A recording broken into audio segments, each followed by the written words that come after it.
ইসমাইল শিশু বাচ্চা ক্ষুধার তৃষ্ণায় কান্না করে, ক্ষুধা, পেটে ক্ষুধা প্রচন্ড রূপ ধারণ করলো। মা হাজেরা কোথায় যাবে, পানিও নাই, খানাও নাই। হঠাৎ করে তাকায় দেখে মারোয়া পাহাড়ে একটু পানি পানি মনে হয়, কিন্তু দৌড় দিছে আম্মা জান। হালকাভাবে দৌড়াইয়া গিয়ে দেখে পানি না, সূর্যের আলো বালুর মধ্যে লাগছে, তো পানির মতো একটা ঝলমল করতেছে, কিন্তু পানি নাই। ওখানে যাইয়া আবার মারোয়া পাহাড়ে তাকায়, সফায় তাকায়, দেখে ওখানে আর একটু পানি পানি মনে হয়। আবার দৌড় দিছে, দিলের মধ্যে তামান্না, আমি না খাইয়া মরে যাই, আমার বাচ্চা যেন কষ্ট না পায়। আমার কলিজার সন্তান আমার গর্ভে থেকে ঘুমাইতে দেয় নাই। একটা বাচ্চা গর্ভে নিয়ে মা খানা খাইতে বসছে, বাচ্চা পেটের মধ্যে আঘাত করেছে, মায়ের পেটে এমন বেদনা শুরু হয়েছে, মা খানার প্লেটটা সরাইয়া বিছানায় শুয়ে কান্না শুরু করেছে। রহমতের নবী বলেন, ও নারীরা, এত মর্যাদা তোমাদেরকে দেওয়া হয়েছে, আর কিয়ামত পর্যন্ত কেউ মর্যাদা বাড়াতে পারবে না। ওই যে বাচ্চা কর্মে নিয়া কষ্ট করে করে না খাইয়া দিন কাটাইলা, এক একটা দিন আমার আল্লাহ নারীর আমল নামায় রোজার সওয়াব দান করবেন। মা বাচ্চা গর্ভে নিয়ে রাতে ঘুমের বিছানায় গেছে, হঠাৎ করে বাচ্চা আঘাত করেছে, মা ঘুমাইতে পারে নাই, সারা রাত কান্না করে কাটাইছে। আল্লাহর নবী বলেন, একটা মা বাচ্চা গর্ভে নিয়ে রাত ঘুমাইতে পারে না, আল্লাহ তাআলা ওই মায়ের আমল নামায় কদরের রাতের সওয়াব আল্লাহ দান করবেন। এত মর্যাদা নারীদেরকে আল্লাহ দান করেছেন।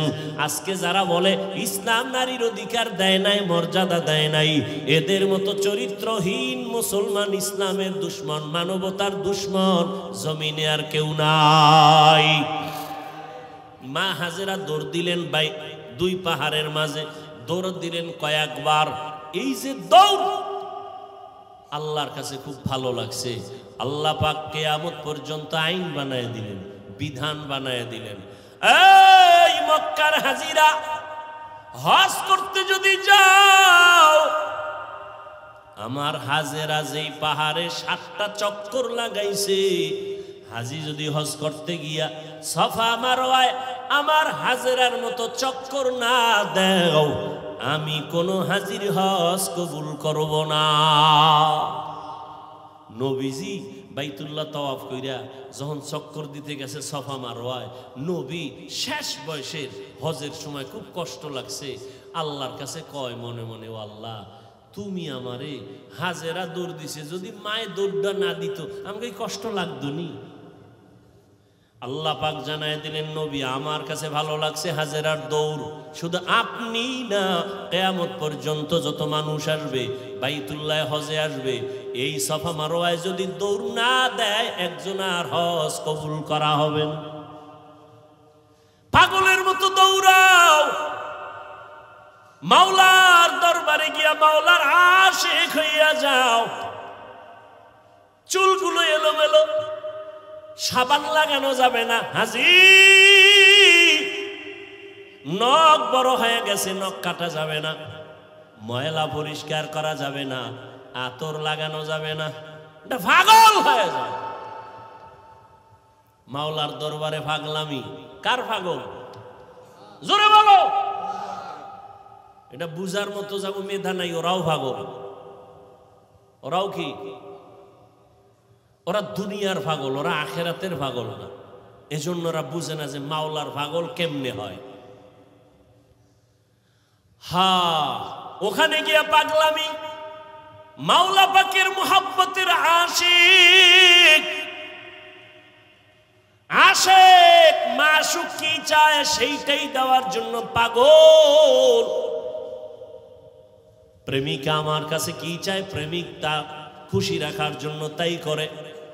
বন্ধু কোন রঙের জামা পরে, আমার ওই জামা লাগবে, তো বন্ধুর মুহাব্বত আরো বাড়বে। টুপি মাথায় দেওয়া যাবে না, গেঞ্জি গায়ে রাখা যাবে না, সাদা কাপড় মরার আগে মরণের কাপড় পেঁচাও, এইবার সবার এক আওয়াজ, কে ফকির, কে ধনী, কে শিক্ষিত, কে অশিক্ষিত, সবার এক পোশাক, এক আওয়াজ, সব এক দরবারের ভিক্ষুক, সবার আওয়াজ এক, লাব্বাইক আল্লাহুম্মা লাব্বাইক লাব্বাইক লা শারীকা লাকা লাব্বাইক ইন্নাল হামদা ওয়ান নি'মাতা লাকা ওয়াল মুলক লা শারীকা লাক। আপনাদের কষ্ট হয় মনে হয়? আর একটু সামনে যাব, শেষ করে দিই কথাগুলো। ভাইয়েরা আমার, উঠা বসা করলে আমি মোনাজাত দিয়ে দিই। আমি এটা পারবো না, কারণ কষ্ট, আপনি যদি আমাকে মূল্যায়ন না করেন আমার দরকার কি বয়ান করা। ভাইয়েরা আমার, মা হাজেরা দৌড়াচ্ছেন আর চোখের পানিগুলো পড়তেছে, ওদিকে ইসমাইল বাচ্চাও কান্না করে। বাচ্চা কান্না করলে দেখবেন ওদের পা গুলো লাফায়নি, দেখছেন আপ ডাউন করে, তো বাচ্চার পাও লাফাচ্ছে। হঠাৎ করে পানির ফোয়ারা শুরু হয়ে গেছে। মা হাজেরা পানি দেখে একটা দৌড়াইয়া গিয়া পানিটারে আটকানোর জন্য, পারে না মহিলা মানুষ, খুব খুশি, তার ইবরানি ভাষায় একটা আওয়াজ দিলেন। দেখছেন নি মাওলার কুদরত, কি দিলেন? পানিকে বললেন জাম জাম, থাম থাম। আল্লাহর কাছে এই শব্দটাও কবুল হয়ে গেছে। কিয়ামত পর্যন্ত এই পানিকে কি পানি বলে? শব্দটা কার? এই মাত্র বলছি, শেষ। মা হাজেরার জবানের আওয়াজ, জাম জাম, থাম থাম। পৃথিবীর বিশুদ্ধ পানি। সাহাবাদের মধ্য থেকে কেউ নবীকে জিজ্ঞাসা করলেন, ইয়া রাসূলুল্লাহ, এই জমজম কূপের পানির তলা কই? Crore crore crore million trillion trillion পানি হাজী সাহেবরা নিয়ে যায়, কমে না বাড়ে না, সমান। নবী কয়, এই জমজম পানির কূপের তলা হলো হাউজে কাউসারের সাথে। আরো জোরে বলো, কোথার সাথে?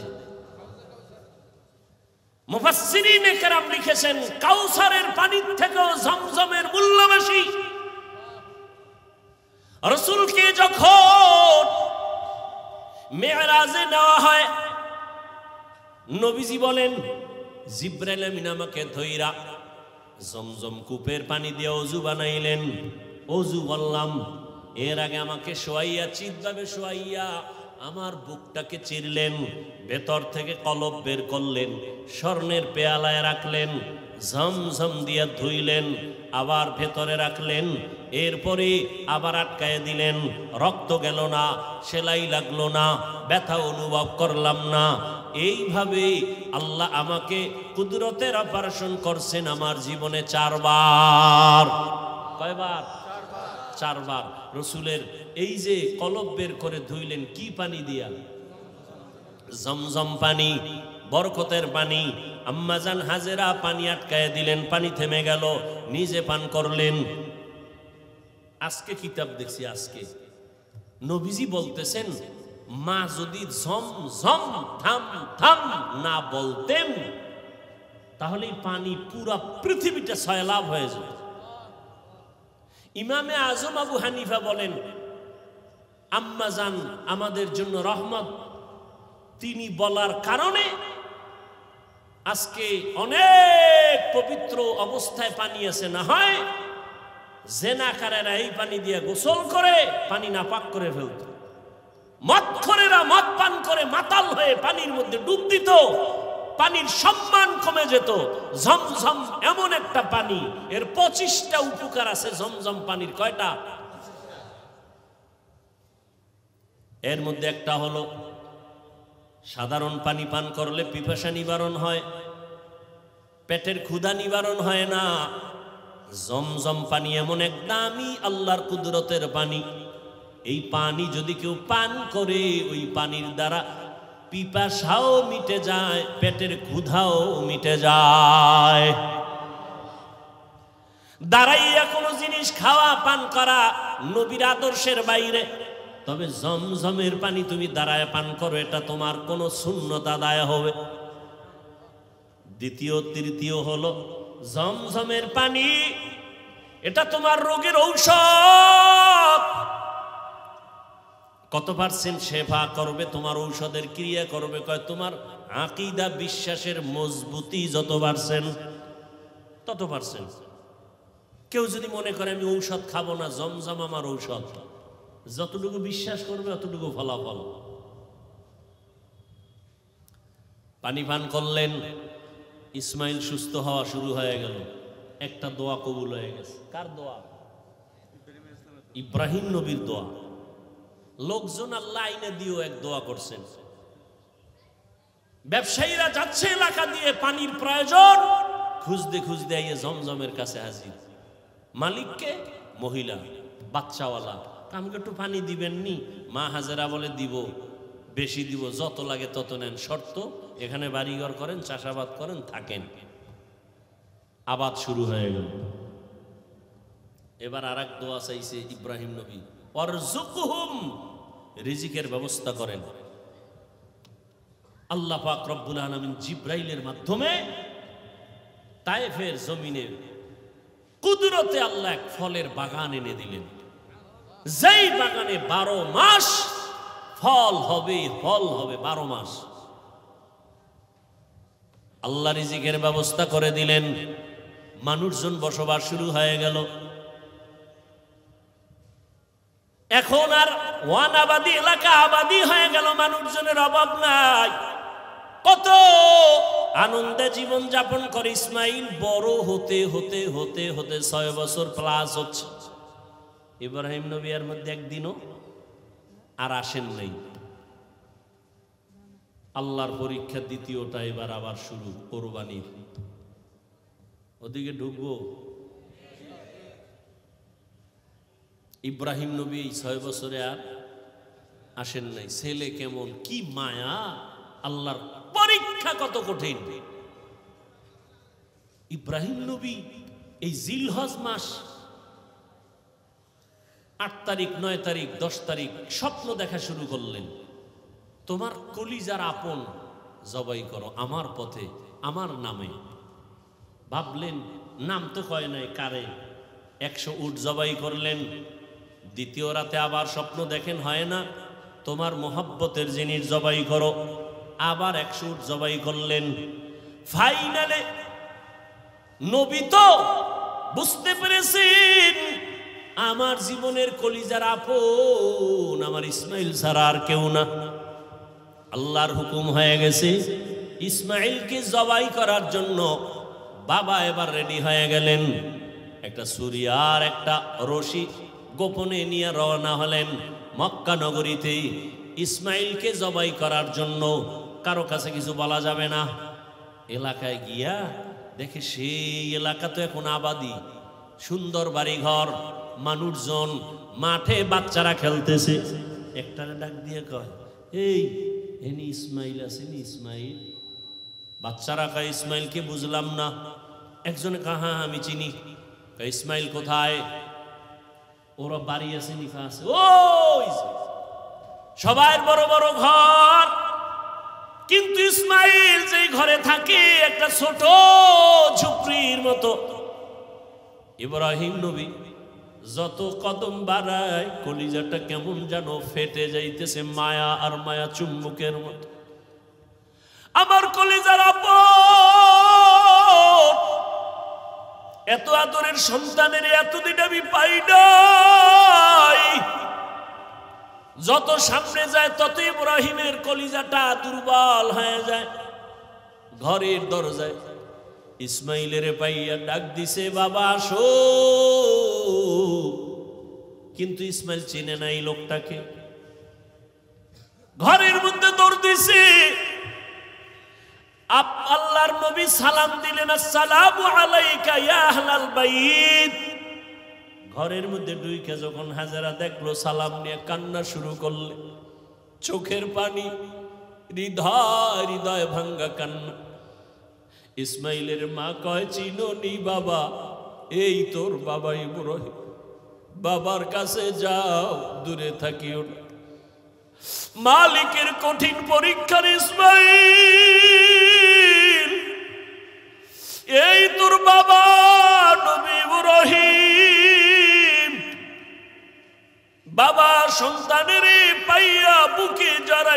কান্নার আওয়াজ, এমন মায়ার কান্না শুরু হয়ে গেল। নবী আবার চিন্তা করলেন, না জানি আবার মায়ার কারণে পরীক্ষায় ফেল করি। নবী বললেন, হাজেরা দেরি করার সময় নাই, জবাই করতে নিব তাও তো বলা যাবে না। নবী কৌশল করে বললেন, ও হাজেরা, ইসমাইলের সুন্দর করে সাজাইয়া দাও, মালিকের দাওয়াতে যাব। মা হাজেরা তো ভাবছেন দুনিয়ার কোন মালিক দাওয়াত দিছে সেখানে যাবে। মা হাজেরা বুঝতে পারেন নাই যে আসল মালিক দাওয়াত দিয়েছে। মা হাজেরা এতটুকু বুঝা দুনিয়ার মালিকের দাওয়াতে যাবে, বাবার সাথে যাবে। মা বড় আনন্দিত হইয়া ইসমাইলের এমন সুন্দর করে সাজায় দিলেন। এবার ইসমাইলের নিয়ে বাবা রওয়ানা। বাবা সামনে হাঁটে, ইসমাইল পেছনে পেছনে হাঁটে। মা দুঃখিনী দরজার কিনারায় দাঁড়ায় দাঁড়ায় সন্তানের দিকে তাকায় থাকে। একটা সন্তান যখন আপনাদের এলাকার মানুষ বাঁশখালী থেকে চট্টগ্রাম যায় বা বিদেশ যায়, মা ঘর থেকে যখন সন্তানের বের করে দেয়, মা চোখের পানিগুলো আঁচল দিয়ে মুছে সন্তানের পেছনে পেছনে মাও কিছু দূর আগায় যায়। মা সহ্য করতে পারে না, সন্তান আমার কই, ওরেও আমার কাছে থাইকা যখন মা বলিয়া ডাক দেয়, কলিজাটা ঠান্ডা হয়ে যায়। একটা সন্তানের মা ডাকে এত মজা, দুনিয়ার বাদশাও যদি বানায় দেয় এত মজা পাওয়া যায় না। সন্তান যখন আম্মু বলে ডাক দেয়, মায়ের কলিজাটা ঠান্ডা হয়ে যায়। মা হাজেরা ইসমাইলের বিদায় দিয়া তাকায় তাকায় কান্না করে। ইব্রাহিম নবী পিছনে তাকায় না, তাকাইলে মায়ার কারণে পরীক্ষায় পাশ করা যাবে না। ইসমাইলও আনন্দে আনন্দে যখন বের হয়ে যাচ্ছে, শয়তানের মাথা গরম হয়ে গেল। এই পরীক্ষায় যদি ইব্রাহিম পাশ করে, দুনিয়াওয়ালারা বহু বিধর্মী মুসলমান হবে। কেমনে পরীক্ষায় ফেল করানো যায়? হাজেরাকে একটু ধোকা দেই। হাজেরারে গিয়া ধোকা দিয়া কয়, হাজেরা, ইসমাইলের কোথায় ছাড়লা? কয় মালিকের দাওয়াতে গেছে। বলে কোন মালিক? বলে দুনিয়ার কোন বাদশা। কয় না না, আমি জানি আল্লাহ দাওয়াত দিছে। কেন? হাজেরাকে বলে জবাই করার জন্য। হাজেরা ডাক দিয়ে কয়, রে শয়তান, তুই আমাকে ধোকা দিস না। একটা বাবা হইয়া কোনোদিন সন্তানের জবাই করতে পারে না। যখন এই কথা বলছে, শয়তান ডাক দিয়া কয়, আল্লাহ হুকুম করছে জবাই করার জন্য। হাজেরা চোখের পানি ছাড়িয়া কয়, রে শয়তান, যদি আমার মাওলা হুকুম করে একজন ইসমাইল না, আল্লাহ যদি আমারে আরো ইসমাইল দেয়, আমি সব আল্লাহর রাস্তায় ছেড়ে দিতে রাজি। শয়তান দেখলো এখানে হাজেরাকে ধোকা দিয়ে আটকানো যায় না, দৌড়াইয়া গেছে শিশু ইসমাইলের একটু ধোকা দেওয়ার জন্য। ইসমাইলের গিয়া যখন ধোকা দিতে গিয়া কয়, ইসমাইল কই যাও? বাবার কাছে ছুরি আছে, তোমারে জবাই করবে। ইসমাইল তো বুঝ কম, ডাক দিয়া কয়, আব্বা যান, আপনি কি আমাকে জবাই করতে নিয়ে যাইতেছেন? এবার ইব্রাহিম কয়, শয়তান, পাথর মারো। এই তিন জায়গায় ধোকা দিছে। ইব্রাহিম আর ইসমাইল মিলিয়া তিন জায়গায় পাথর মারলেন। আল্লাহ তাআলা আইন করে দিলেন, আমার ইসমাইলের কথা কাজটা আমার কাছে ভালো লাগছে। ইব্রাহিমের এই কাজ কিয়ামত পর্যন্ত স্মৃতি হয়ে থাকবে মুসলমানের কাছে। আজকে যেই তিন জায়গায় ইসমাইল আর ইব্রাহিম পাথর মেরেছেন, ওই তিন জায়গায় পিলার করা আছে। ও হাজিরা, তোমরা হজ করতে গিয়া ওই তিন জায়গায় যদি পাথর না মারো, তোমাদের একজনের হজও কবুল হবে না। এবার নিতে নিতে ইসমাইলকে নিয়া মিনা বাজারে হাজিরা এখন যেখানে কোরবানি দেয়, ইসমাইলের যেই জায়গায় কোরবানি দিছেন ওই জায়গায় ইব্রাহিম নবী ইসমাইলের নিয়া এবার চিন্তা করলেন, আল্লাহ আমারে কেমন সন্তান দিলেন, একটু পরীক্ষা কইরা দেখি। এবার সন্তানকে বাবা বলতেছেন, ফালাম্মা বালাগা মাআহু সায়া ক্বালা ইয়া বুনাইয়া ইন্নী আরা ফিল মানামি আন্নী আযবাহুকা ফানজুর মাযা তারা। ও বাবা, আমি স্বপ্নে দেখলাম তোমাকে জবাই করতেছি, বলো বাবা তোমার কি মতামত বলো। ইব্রাহিম নবী কথাটা বলা মাত্রই সাথে সাথে সেকেন্ডের মধ্যে সন্তান ইসমাইল জবাব দিয়ে দিলেন, ইয়া আবাতিফ আল মা তুমার সাতাজিদুনি ইনশাআল্লাহু মিনাস সাবিরিন।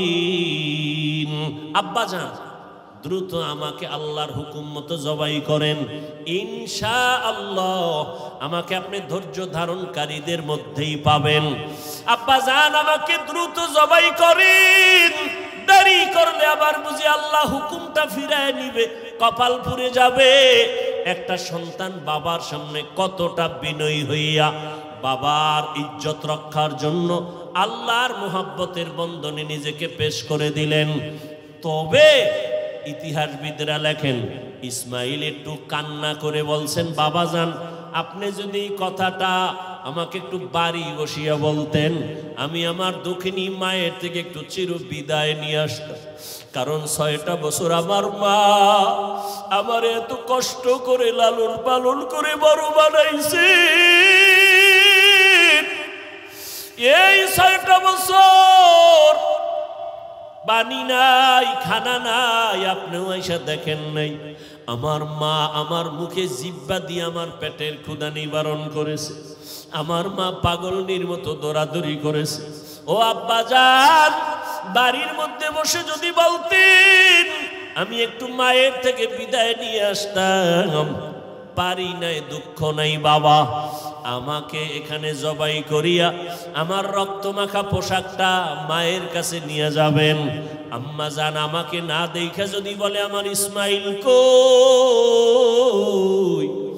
আপনি আব্বা রাগ করে আমার মাকে কিছু বলবেন না, আমার আম্মা জানকে একটু সান্ত্বনা দিয়া বলবেন ইসমাইল সালাম জানাইছে, আল্লাহ যদি কবুল করে হাসরের ময়দানে মোলাকাত হয়ে যাবে।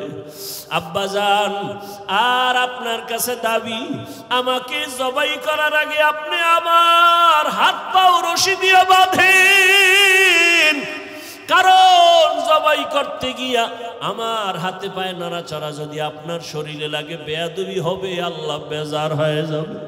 আব্বাজান, আপনি কাপড় দিয়ে আপনার চক্ষু দুইটা বেঁধে নেন, কারণ জবাই করার সময়, ছুরি চালানোর সময় আমার চেহারায় যদি আপনার নজর লাগে, মায়ার কারণে আপনি জবাই করতে পারবেন না, আল্লাহ বেজার হয়ে যাবে। আব্বাজান, আমি শুয়া পড়লাম, তাড়াতাড়ি আমার গলায় ছুরি চালান। ইব্রাহিম নবী ইসমাইলের শোয়াইয়া যখন ছুরিটা চালাইতে চায়, আমার মাওলার কুদরতি অন্তরে এত মায়া, আমার আল্লাহ ডাক দিয়ে কয়, রে ছুরি, আমার ইসমাইলের একটা পশমের ক্ষতিও যেন তোমার দ্বারা না হয়। আল্লাহর হুকুমে ছুরি কোনো কার্যকারিতা করে না, একটা পশমও কাটে না। ইব্রাহিম নবী এবার পাথরের উপরে আঘাত করলেন, ছুরি দিয়া পাথরটা আলাদা হয়ে গেল। ইসমাইলের ডাক দিয়ে কয়, বাবা এইবার ফাইনাল রেডি হও, তোমার জবাই করার সময় রক্ত আমার হাতে না লাগা পর্যন্ত ছুরি চালাইতেই থাকবো, না হয় আমি ছুরি চালানো বন্ধ করব না। এবার ইসমাইলকে শেষবারের মতো শোয়াইয়া ছুরি যখন চালাবে, রক্ত হাতে না লাগা পর্যন্ত ছুরি চালানো বন্ধ করবে না বলিয়া ইব্রাহিম নবী নিয়ত করে ফেললেন। ইসমাইলকে শোয়াইয়া দিলেন, আর যখন ছুরি চালাবে, আল্লাহ পাক রব্বুল আলামিনের কুদরতি অন্তরে এত মায়া, জিবরাইলের ডাক দিয়া কয়, জিবরাইল, আমার ইব্রাহিমের ওয়াদা, এমন ত্যাগ আর নিয়ত যে রক্ত না লাগা পর্যন্ত ছুরি চালানো বন্ধ করবে না। আমি তো ইসমাইলের জবাই চাই না, আমি চাই আমার হুকুমের জন্য কতটুকু তারা ত্যাগ স্বীকার করলো। আমার মোহাব্বতের পরীক্ষা চাইছি, আমি ইসমাইলের জবাই চাই নাই। আমার হুকুম মতো প্রশ্ন ছাড়া যখন তারা দুজনে রেডি হয়ে গেল, আমার পরীক্ষা হয়ে গেছে, আর লাগবে না। ইসমাইলের জবাই করার আগে, ছুরির নিচে দেওয়ার আগে, জান্নাতি একটা দুম্বা নিয়ে যাও, ইসমাইলের সরাইয়া জান্নাতি দুম্বাটা যখন ছুরির নিচে দিয়া দাও। ইব্রাহিম নবী ছুরি চালায়, জিব্রাইল আমিন দুম্বা নিয়ে রওয়ানা। দেখতেছে আমি যাইতে না যাইতেই মনে হয় ছুরির নিচে ইসমাইল জবাই হয়ে যাবে। জিব্রাইল আমিন আসমান থেকে একটা আওয়াজ দিছে, আল্লাহু আকবার, আল্লাহু আকবার। ইব্রাহিম নবী তাকাইছেন, তিনিও ডাক দিছেন আল্লাহু আকবার, আল্লাহু আকবার। এইবার ইসমাইলও আওয়াজ দিলেন লা ইলাহা ইল্লাল্লাহ। এইভাবে আওয়াজ দিয়া ইব্রাহিম নবী যখন চক্ষু খুইলা দেখেন রক্ত হাতে লাগছে, ছুরিটাও ছাড়লেন।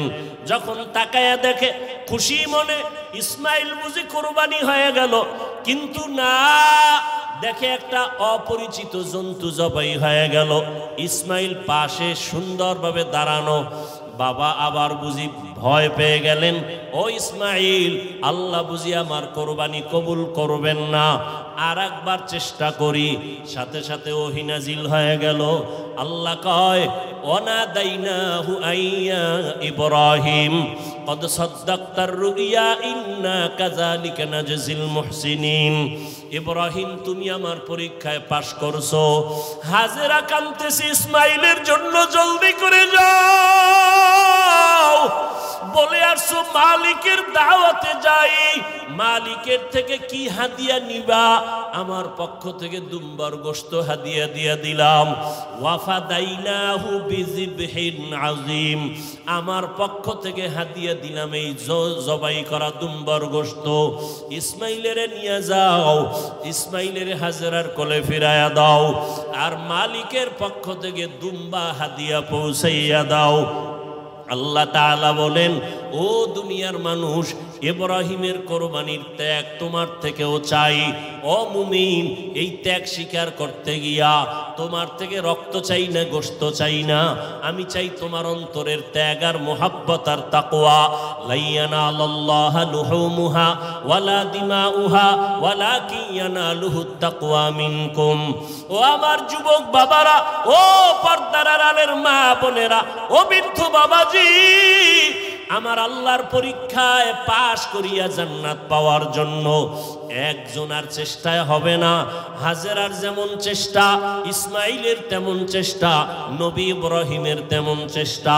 একটা ঘরের ভেতরে একটা জান্নাতি পরিবেশ তৈরি করতে হলে বাবারও এক মন হতে হবে, স্ত্রীকেও এক মনওয়ালা হতে হবে, সন্তানেরও মতামত এক থাকতে হবে। স্বামী আর স্ত্রীর মন আর মতামত যখন এক হবে, সন্তানের মতামত যখন মা বাবার মতের সাথে মিলিয়ে যাবে, ওই সন্তান, ওই সংসারে শান্তি আসবে।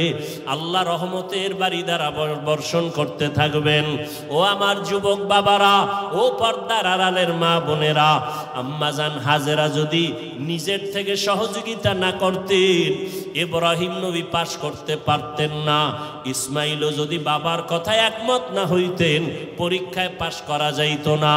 অতএব যারা মা আছেন, আপনার সন্তানটাকে আপনি ডাক্তার বানাবেন, ইঞ্জিনিয়ার বানাবেন, তবে আদর্শবান বানায় যান, বেয়াদব যেন না হয়। সন্তান কখনো যেন আচরণ দিয়া আপনাদের কষ্ট না দেয়, সন্তানের আচরণে যেন শিক্ষক কষ্ট না পায়, সন্তানের আচরণে আলেম ওলামা মুরব্বীরা যেন কষ্ট না পায়। আদর্শবান ডাক্তার হলে সন্তানটার সম্মান আল্লাহ বাড়ায় দিবেন। মা বাবার একমত থাকতে হবে, নিজেদের আদর্শ সুন্দর করতে হবে। ও আমার যুবক বাবারা, আমি এতক্ষণ বয়ান যা করলাম একবারও কিন্তু বলি না স্কুল কলেজ বাদ দিয়া মাদ্রাসায় যাও, আমার মতো টুপিওয়ালা হও। বরং আমি শেষ বেলায় বলে গেলাম, তুমি ডাক্তার হও, ইঞ্জিনিয়ার হও, প্রফেসর হও, স্কুল কলেজে পড়ো, কোনো বাধা নাই, তবে বেয়াদবি করবা না। মা বাবার দোয়া নিও, শিক্ষকের দোয়া নিও, ওলামায়ে কেরামের দোয়া নিয়ে আদর্শ ডাক্তার হইও। মা বাবার সাথে যদি বেয়াদবি করে বরদোয়া নাও, মরার আগে পঙ্গু হয়ে যাবা, কপাল ভরে যাবে। শিক্ষকের সাথে যদি বেয়াদবি করে বরদোয়া নাও, লেখাপড়ার জীবন থেকে ধ্বংস হয়ে যাওয়া। আলেম ওলামার বরদোয়া নিয়ে যদি চলো বেয়াদবি করো, তোমার চরিত্র নষ্ট হয়ে যাবে। এই 3 জায়গার দোয়া নিয়ে চলিয়া ডাক্তার হও, জীবন সফলতার দরজা খুলে দিবে। তুমি ইঞ্জিনিয়ার হলো, তুমি সফল ইঞ্জিনিয়ার হবা, দুনিয়ার সবাই তোমাকে মোহাব্বত করবে, সম্মান করবে। ও আম্মা জানেরা, আপনার মতো কত মা এখনো আছে আদর্শবান, স্বামীর মাল হেফাজত করেন, মোবাইলে সময় নষ্ট করে না, সন্তানগুলোকে আদর্শওয়ালা বানানোর চেষ্টা করে, স্বামীর মাল হেফাজত করে, 5 ওয়াক্ত নামাজ পড়ে, পর্দা করে। আম্মা জানেরা, আপনারা কেন পারবেন না? এখনো সময় আছে, তওবা করে নেন। ও আমার যুবক বাবারা, তোমার মতো কত যুবক স্কুল কলেজে পড়ে নামাজ ছাড়ে না। মনটাকে প্রশ্ন করো, তুমি কেন পারো না রে বাবা? তোমার কপালে কার বরদোয়া লাগছে? এখনো সময় আছে, তওবা করো। তোমার মতো যুবক RAB, army, police, BDR, OC, DC SP 5 ওয়াক্ত নামাজির অভাব নাই। বলো, তুমি কেন পারবা না? এখনো সময় আছে, তওবা করে নাও। মনে মনে আল্লাহকে বলো, আল্লাহ, দুনিয়ার রং তামাশায় পড়িয়া, মনের খাহেশ মিটাইয়া, মনের শখ মিটাইয়া কত গুনাহ করেছি। মনে চাইছে নামাজ পড়ব না, পড়ি নাই। মনে চাইছে দাড়ি কাটবো, কেটে ফেলেছি। মনে চাইছে পার্কে যাব, পার্কে চলে গেছি। ও আল্লাহ, শখে শখে গুনাহ করে ফেলেছি। আর কত শখ করিয়া গুনাহ করব? কোন দিন মরণ হবে জানা নাই। কত যুবক রাস্তায় গাড়ি চালায়, নামাজ বাদ দেয় না। আবার হঠাৎ করে কত যুবক বুকে ব্যথা উঠা মরিয়া যায়। আজকে থেকে তওবা করলাম, আর নামাজ ছাড়বো না, বেপরদায় চলবো না, মা বাবাকে কষ্ট দিব না। উলামায়ে কেরামের দোয়া পরামর্শ নিয়া, শিক্ষকের দোয়া নিয়া, মা বাবার দোয়া নিয়া, নবীজির আদর্শ মতে চলবো। তওবা করার মতো যদি কারো অন্তর তৈরি হয়, মুনাফিকি যদি না থাকে, খাঁটি তওবার নিয়তে দুটো হাত আল্লাহকে দেখাইয়া দাও। আয় আল্লাহ, হাতগুলো কবুল করে নেন, তওবা কবুল করে নেন, আদর্শওয়ালা মানুষ বানায় দেন, নবীর আদর্শে চলার তৌফিক দান করেন, মা বাবার দোয়া নেওয়ার তৌফিক দান করেন, শিক্ষকের দোয়া নিয়া, উলামায়ে কেরামের দোয়া নিয়া চলার তৌফিক দান করেন। আমিন। আলহামদুলিল্লাহি রাব্বিল আলামিন। والصلاة والسلام على سيد الأنبياء والمرسلين وعلى آله وأصحابه أجمعين. يا أرحم الراحمين، يا أرحم الراحمين، يا أرحم الراحمين، رب ارحمهما كما ربياني صغيرا. اللهم إنك عفو كريم تحب العفو فاعف عنا. اللهم إنا نسألك رضاك والجنة.